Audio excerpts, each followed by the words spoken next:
Hey guys, Stranger Things is an amazing Netflix series. If you haven't checked it out yet, who are you? What are you doing in my friend group? You're not, obviously. Stranger Things 2 recently launched and it was amazing. Connie, what'd you think of it? It was good. It was good, but was it really good? Did it meet our expectations? Did we miss some things? Let's dive in. Did you think Stranger Things Season 2 was as good as Season 1? Did it live up to the magical hype of the expectations of 1? I feel like it was always going to be difficult for Season 2 to be as good as Season 1 when there was such so good hype. much expectation. I feel like they did the best they could. And it felt more like a Stranger Things Season 1.5. Yeah, I get that. Like they were fixing all the stuff that was left unraveled at the end of Season 1. Did they? I would say... I feel like they didn't really talk much about the Upside Down at all. Oh, but maybe they're saving that, because I hope they're saving that. Till marriage? Oh, come on.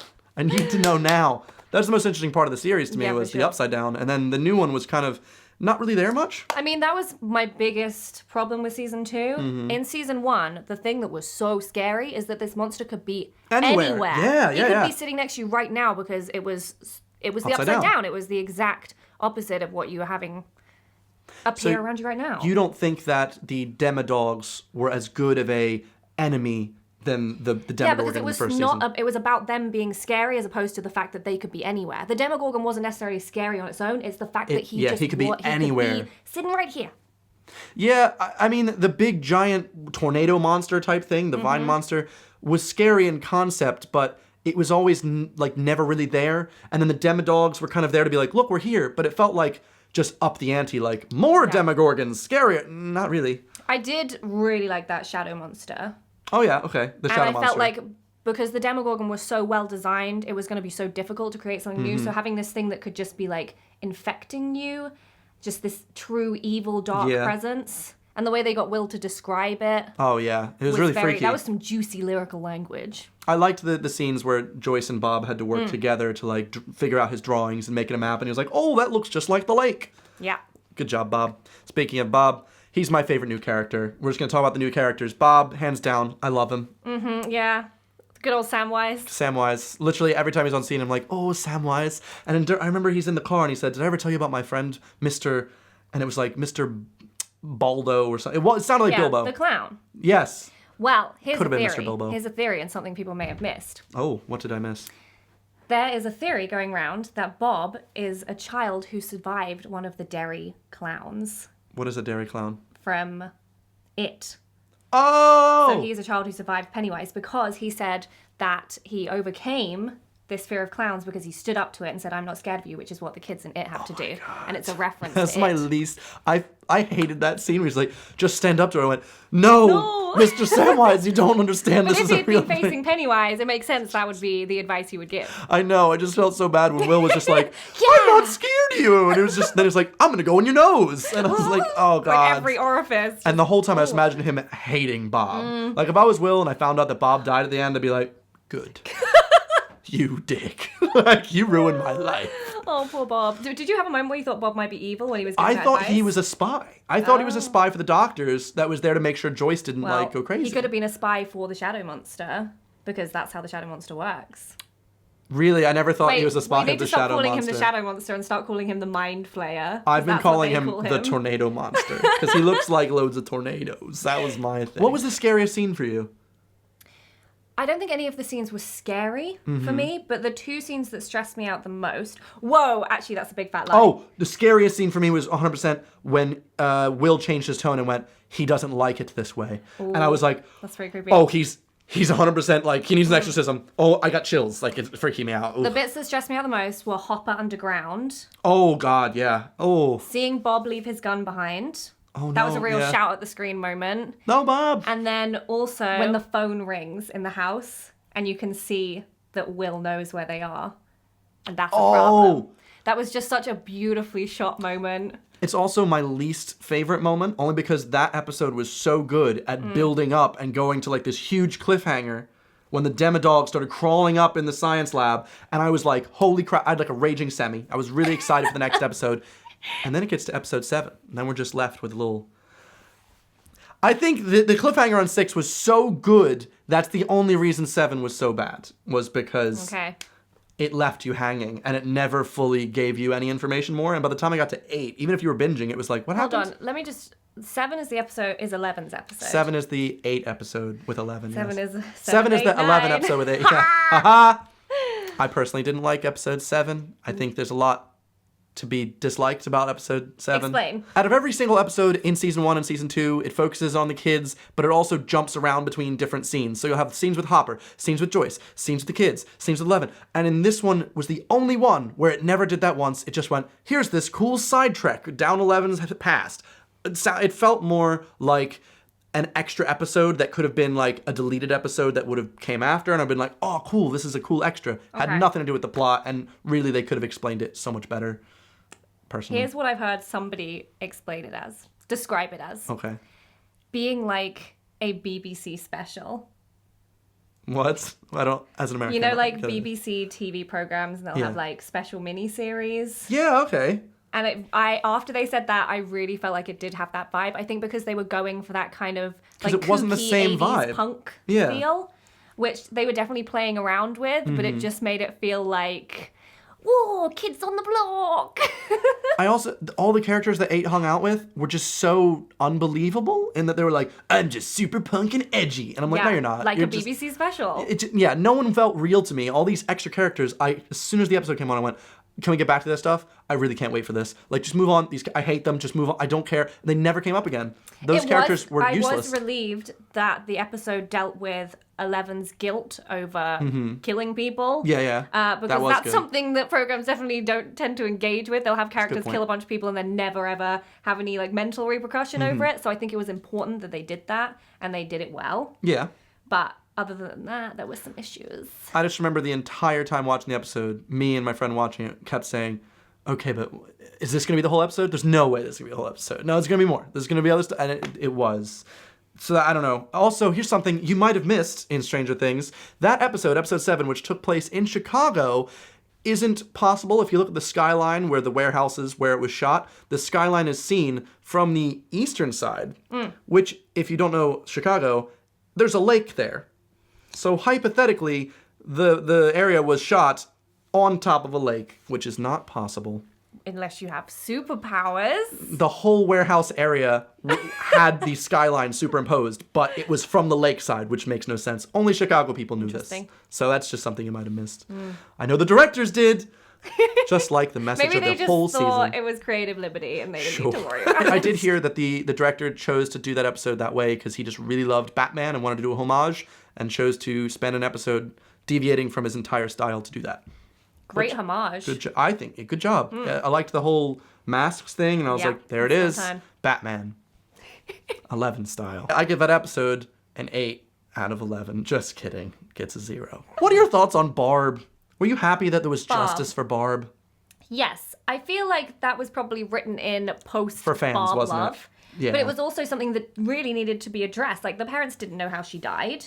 Yeah, they didn't even know where she was. There was no body. They didn't even know she'd been killed. And that was another thing. It's so... This is why it was a 1.5 series. They were dealing with the characters' mental traumas and sorting those out before they continue with them. The whole season, I think, revolved around trauma and each character's way of dealing with their personal trauma. And that's why I really kind of liked season 2. Because this is something that's so overlooked in TV series. Like, all these awful things will happen to these characters and then they're just fine. They just get on with another adventure. Personally, I just really didn't care about Barb. I didn't understand the hype. And so when it was her again in season 2, I went, she's dead. Let her die. Please stop bringing her back. But I did understand when the parents were like, our Barb. So also, did you freak out when you found out that she had hidden a speaker in her purse so that she could record, Nancy? Nancy. Hold on. Is this something I missed? When Nancy went into the scientists and oh my gosh, and she had the speaker, I freaked out. I was like, "You smart little girl! Yeah. Oh my God, she got him!" Nancy's I was freaking out. Her. I can't believe she outsmarted them because I thought, "Oh, you dummy! You're gonna get caught, and now they're gonna catch you." Well, I did think like Nancy's too smart for this. My Nancy would never be this dumb. Like, there's got to be something going on here. I think one of the scariest things for me, maybe it's just because the way my mind works, is the government. The fact that anytime they try to do anything, there were people like watching them from all angles. And I know that's like a conspiracy theory thing, but that has been the case for a lot of people in America mostly. I don't know if you guys have crazy government people. Always watching. Nice watching, Wazowski. What did you think of the two new characters, Max and Billy? Okay, I have a theory. You have a theory about that someone Billy. bribed them to go in the show. No, I have a theory about Billy. Okay. That he was originally written as a kind of super racist. I mean, And he had it's still that way. There's still racism elements, but I reckon on the first cut it was way more intense, way more obvious. Intense. Okay. It was way more plot line about racism in the 80s.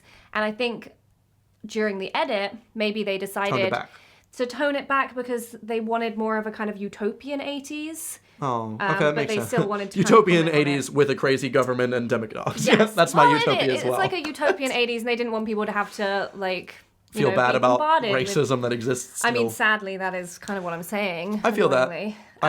But I think that's, I they believe still you. gave a bit of that plot line. And the other issue is I think maybe they also want to give him a redemption arc, and you can't redeem a straight up racist. No, you can't you're do right. that. You can't redeem He's a straight always up gonna racist. be- So I reckon they edited it back a little bit because I agree. You can't be redeeming your racist characters. No. I understand they explained Billy like, oh, Billy's got a bad dad who's obviously a jerk to him, and so he takes it on everyone. But that just seems like a cliche. His character was just a little bit messy, and I think it was because of edits. Also, the whole time, I don't know if it's about you, but I believed Billy was a spy. I believed Billy was a spy, and because it didn't. With his like tight little ass and The his reason- muscles. The boy looks like a hench 25-year-old, and he's playing a 17-year-old. So I was like, obviously, the government have shoved this kid into the school to spy on the kids and make sure they're not saying He did anything. look really old. I looked it up. compared to The everyone. actor's 23 and a half. He's from Australia. Oh, wait, he's my age. Yeah.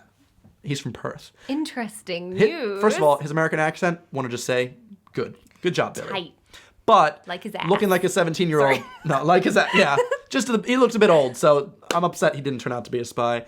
Now, the sister, Max, I liked her, and I kind of felt bad that she was just tossed around as a character, and no one really Right. liked her, except It's like they Dustin. had. It was like, oh, they don't have a girl in the group anymore.